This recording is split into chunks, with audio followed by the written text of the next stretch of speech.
Welcome to Safari India's exclusive interview with Mr. Vishal Kamat, Executive Director of Kamat's Group of Hotels in India. Welcome, Mr. Vishal. My first question to you is, from restaurant in Mumbai to a luxury hotel chain, can you share some anecdotes pertaining to this remarkable evolution?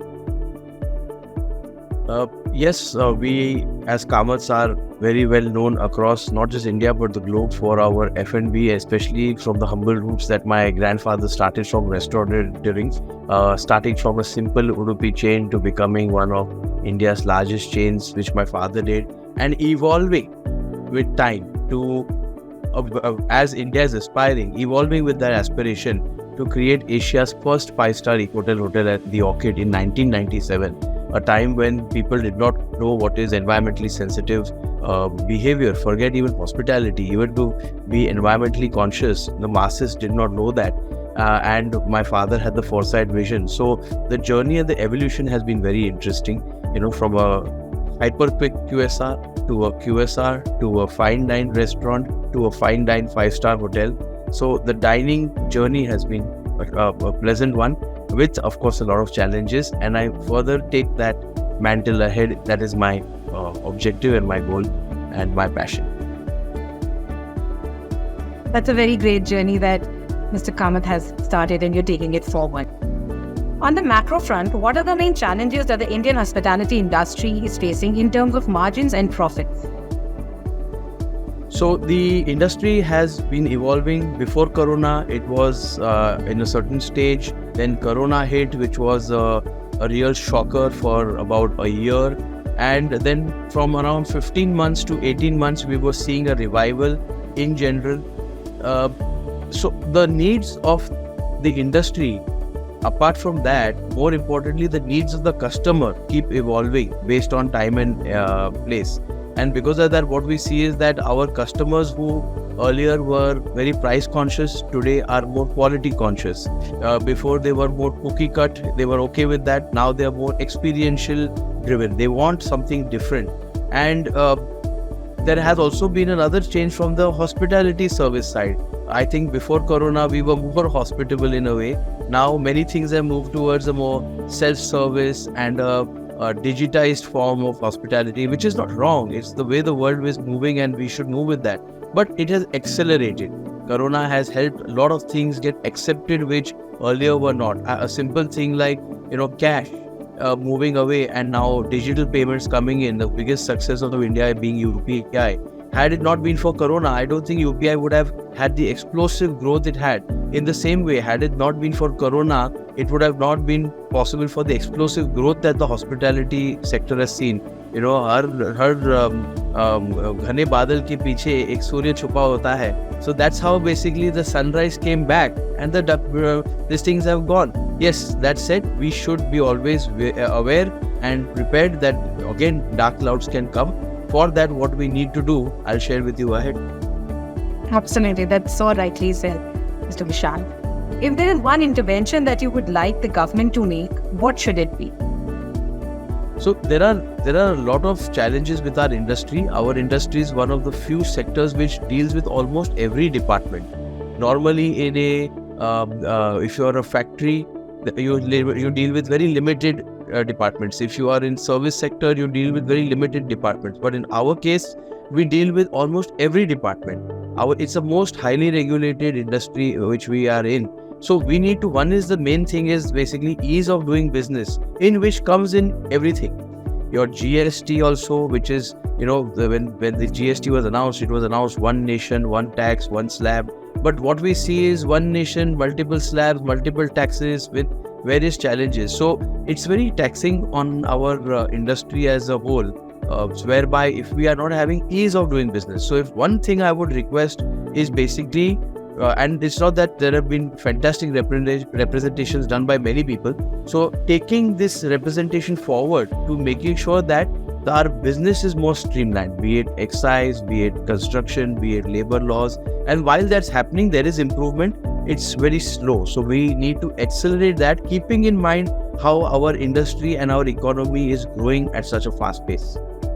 Basically moving ahead with the economy and pacing with it. Coming back to Kamat Hotels, why should investors show confidence with promoters pledging nearly 89% of their holdings? So 89% of our holdings is basically a historic pledging, which over a period of time will come. Any sensible investor who will study or will go through knows that it is not about how much you've pledged. It's mainly what is the overall risk, what is the vision of the company, what is this current company doing, what it did in the past, what is the outlook in the future.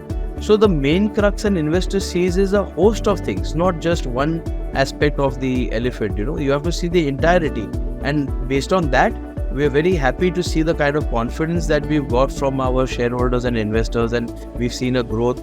Our share price is still something where it is not our focus. Let me be very candid, because if I focus on my business, I will be rewarded. So my main focus is our business. Today we have 14 hotels. By this year ending, we are targeting around 25 to 30 hotels. Our today turnover as a consolidated is around 300 crores. We are targeting to take that to the 500 mark. So if I focus on all these things rather than the share price, there are more knowledgeable people than me who are looking, watching, and when they see me being able to execute what we are saying and successfully grow the company, automatically that will reflect in the share price. So I think my focus as a promoter is to do great for my company. Automatically my shareholders and investors are being rewarded and will further be rewarded. That's right. Don't you think that the company is too debt dependent with debt to equity ratio of 2.25? Oh, actually, these are all old things, and they keep getting updated based on the balance sheet. In fact, by October 30th, or rather 31st, actually, sorry, we will be, yes, October 31st, we will be at a debt of around 170 odd CR. And last year we had an EBIT of approximately 115. So I don't see that really as an issue. And I don't think any of my investors in the recent past have asked me this question, because it's a like I said, if anybody's taken the trouble to study, they will know the answers before even asking these questions, because it's all there. We pride ourselves on being as transparent and as simple in our balance sheet and in our explanation as possible, so that our investors don't have to take too much of trouble in finding it, and we are working on that. How do you explain the 90% fall in the net profit year on year and not so encouraging sales? Our sales are more or less flat. So I do not know what you mean by that. If you can let me know. But our sales have been quite flat. In fact, last year when we closed higher than the year before that, even in 2019, if you're comparing our data with 2019 to 2022, there is a substantial jump. So I am not very sure what you mean by this. If you see even our EBITDA, if you see even our debt levels, if you see our entire company, which was restructured very successfully with very established names like SBI, True North, and Alpha Capital coming on board. So SBI or Wilsing will not invest in us if they are not confident. They are people who are extremely diligent. All three of them are very reputed firms, and they are growing in only those people who they have confidence in the promoter in. And keeping that in mind, so I'm not very sure what sales you mean. Apart from that, yes, they have been flat because a lot of our hotels will come in now. We are opening the Orchid Jamnagar in November. We are opening the Era by Orchid, which has been our new baby christened in the month of July, and has got a fantastic response. The data from us, which we have from our online business, has shown double and 2.5 times the growth, both in ARR and in volume of booking. So we've seen a huge growth in terms of our rebranding exercise and upgrading exercise from what it was earlier to now Era by Orchid Hotels. So that's opening in the month of October in Nasik. In the month of November, we are opening Era by Orchid in Aurangabad. In the month of December, we are opening our another Orchid Hotel in Pune, which is the Orchid Toyam, which is a wellness and high-end leisure. Which just on the outskirts from Pune, from our Orchid Hotel Pune. It's about, you can say, 40 minutes, which is very, very near. But yet It's a scenic, beautiful place. I mean, something extraordinary. Then we also are opening the Chandigarh hotel, the Orchid Chandigarh, which is a 128 room hotel. It'll be the first hotel from the airport almost. That's going to open in the month of I think January. So you find that there are a lot of hotels. Ayodhya, by the way, the Hirabai Orchid Ayodhya will open in the month of January. Now Ayodhya is such a hot destination, and with the January, the Ram Janmabhoomi temple inauguration happening, so we will find a lot of these places kicking in this year, and the main benefit especially of that coming next year. So, and we are patient. See, I have not got to prove to anybody anything. We are already Kamat. I have to only make sure that my shareholders who have been patient through our worst times from 2012 to 2022 have, or rather 21, have been patient with us. Those people should be rewarded, and that's what is happening. If you see, our share price in January was 90 odd, and today it's in the 200s, hitting a high of 250, which is not really a big thing, because if I keep doing what I'm doing, otherwise also I will be rewarded for my efforts. So I didn't understand when you said about the sales fall, because there is no fall. But yes, there is a stagnation, and this year there will be somewhat a stagnation, because all the efforts which we have taken over the last 1 year, they will start kicking in now. So we will, like I said, from 14 hotels, we will go to 25 almost hotels. Oh yes, I forgot the Hirabai Orchid in Noida. I forgot about that also. So there is a lot of places which are, that's also opening up in the month of maybe December, maybe just end. So a lot of hotels will kick in. Is there any plan to improve the financial of the company to make it more hospitable for the institutional investors who are not showing much interest as of now? See, interest is always a factor based on multiple things. My whole objective, like I said before, is to bring, say, the debt is really not an issue anymore, but based on our past experience of the last 2.5 years, we would like to bring our debt down to an extremely negligible level, okay, where it's not really much of an issue. Okay, why do we need debt? We need debt for growth. That is one of the main reasons why you take debt. You take debt because you want to acquire something, or you want to grow. The beauty is that Kamat Hotels is doing exceedingly well in terms of its cash flow, in terms of its business. So I don't really need to borrow to grow. Whatever these hotels I'm talking about, from 14 to 25, we're talking about these 9 odd hotels, and probably the year is not even over. So we are in discussion still with many places. So we might sign up even more than and exceed the target of 25. So coming to the point is that when we're talking about borrowing, we don't need to borrow, because today, touch wood, the company is generating a lot of surplus cash flow, which has been going in because we don't take properties on management, we take more on lease. Not that we have properties on management, but our main focus is on lease, because we are willing to take the risk. People who go on management generally aren't necessarily, either the owner doesn't want to give it, or the hospitality company doesn't have the confidence. If we are taking a location, that means we have confidence in ourselves, and we're willing to stake and put our money where our mouth is. So we're willing to take that risk of, getting, like people say, oh, lease pe lena, the risk is that, what is the downside? Yes, but if you're Kamat and you're confident, why not? So if there's a gain, then you get the gain also. So if there's a down, like look at Orchid Manali and Shimla, unfortunately, there has been a tragedy from 12th of July. Roads were bad. So for the month of July, half, August and September, we have suffered very badly. But again, businesses coming back from October, and November, December even more. So while we had to suffer, and that's what it is, why people are associating with us. As a company, we're able to hold it. Some other fly-by-night operator may give you some more money temporarily, but what happens? When down comes, the first person to run away is him. What will you do? Litigate him? What will you get? Nothing. But when we're associated with a company like ours, we paid full salary even during the worst of times. Even we have paid our rentals full to our owners. We have not asked them for force majeure clause and all, which is all covered. Why? Because it's a long-term partnership. And unless and until something so drastic happens where I have to ask his help, I wouldn't want to unnecessarily ask him for that. And they appreciate that. So this is where I get their support, their goodwill when I need it. Because I'm not misusing it at the drop of a hat when some calamity happens, which is from, just for the last 2.5 months. So this is something which is another very important aspect of our way of operating and working. going forward, what are your short and long-term expansions and acquisition plans, and how you plan to fund it? Like you explained it earlier, so how do you plan to fund it now? Internal accruals. We are generating 120 crore worth of EBITDA. So one of the thing is to reduce our debt, okay, and come to a negligible level, which is already actually it is. Like I said, by 31st of October, we'll be at 175 against an EBITDA of around 120. This is not even taking into account the new hotels which are opening.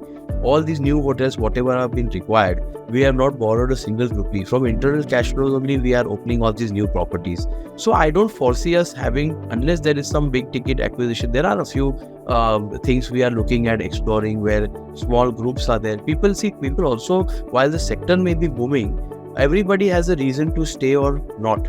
Okay, I have a reason to stay because it's my family business. My grandfather did, my father did, I will do it.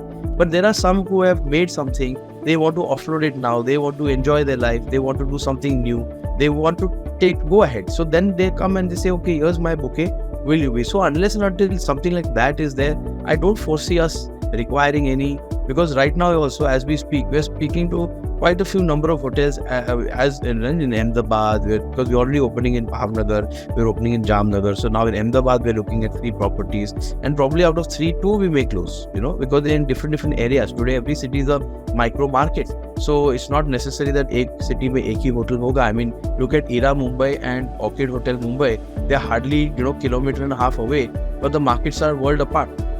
The demands are world apart. So one is at T2, one is at T1, one is at Ville Parla, one is at Andheri East. So because of that, even in a city like Mumbai, having multiple hotels is not really an issue, because you cater to different people. So in Mumbai also there are 2 things we are looking at. Ahmedabad, like I said, 3. So by this year end, I won't be surprised if this figure of 25, which is my commitment figure, does not get shattered to maybe 35 or 38, because that's what I can see in the pipeline. But what is my committed figure? What I would say in black and white, yes, 25 is our this year end, which I see happening.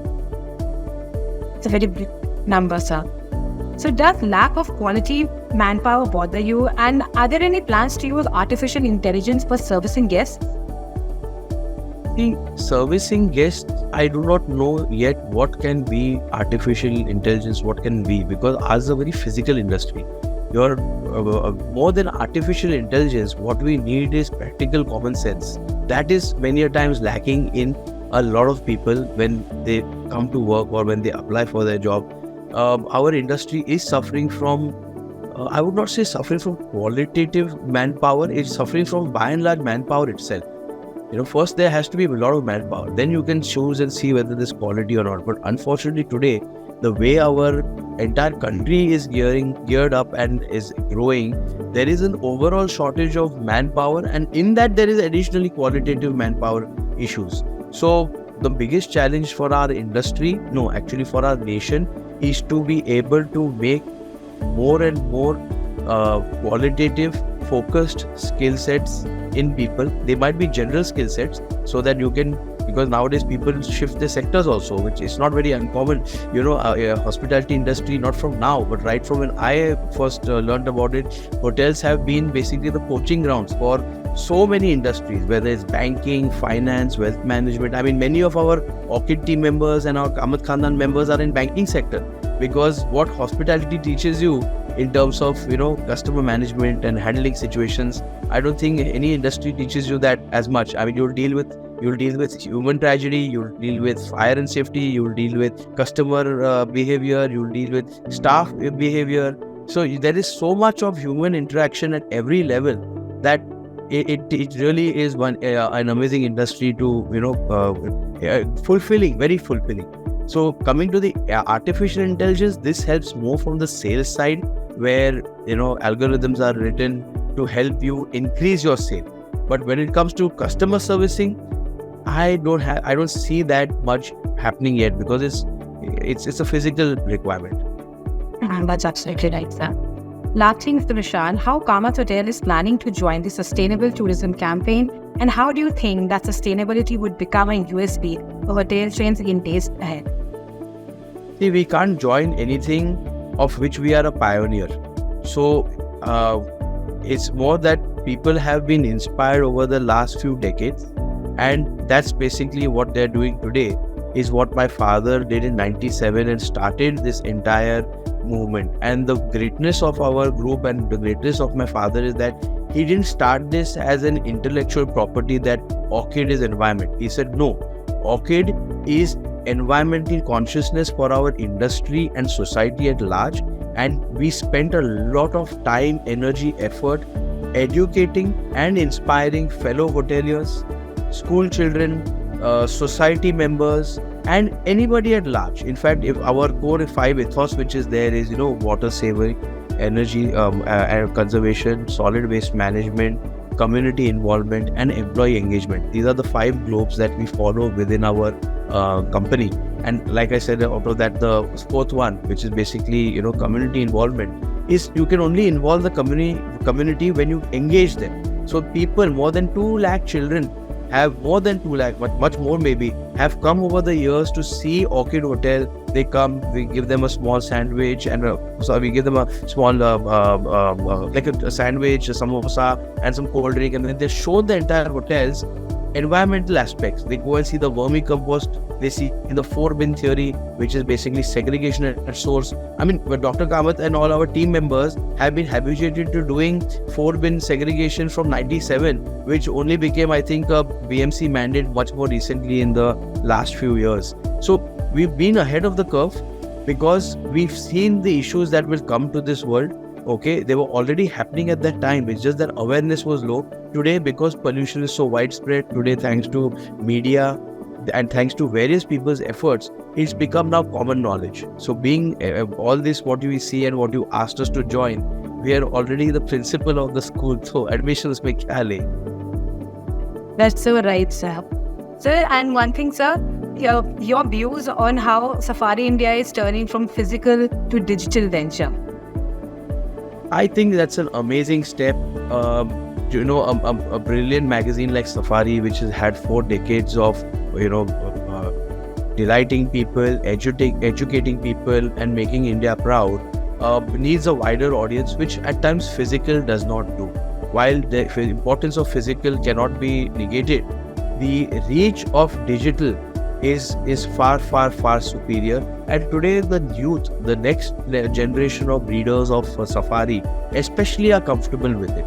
So I'm very proud and very happy to see Safari start the second leg of its, or rather take up its next level place on the digital platform. And I think it will be doing very, very well. I'm really happy to say, and I wish Safari all the best in that. I mean, I've already been reading it online. I get your mailers and I read it, and it's fun. There's a different perspective. Why we read different magazines is because, apart from the beautiful photos, is that if the article content is good, it changes your perspective, it widens your horizon. And I think Safari has done that over the last 40 years. It will continue for the next 40. Thank you very much, Mr. Kamat, for sharing your valuable insights with us today. Stay tuned for more enriching conversation with Safari India. Namaskar.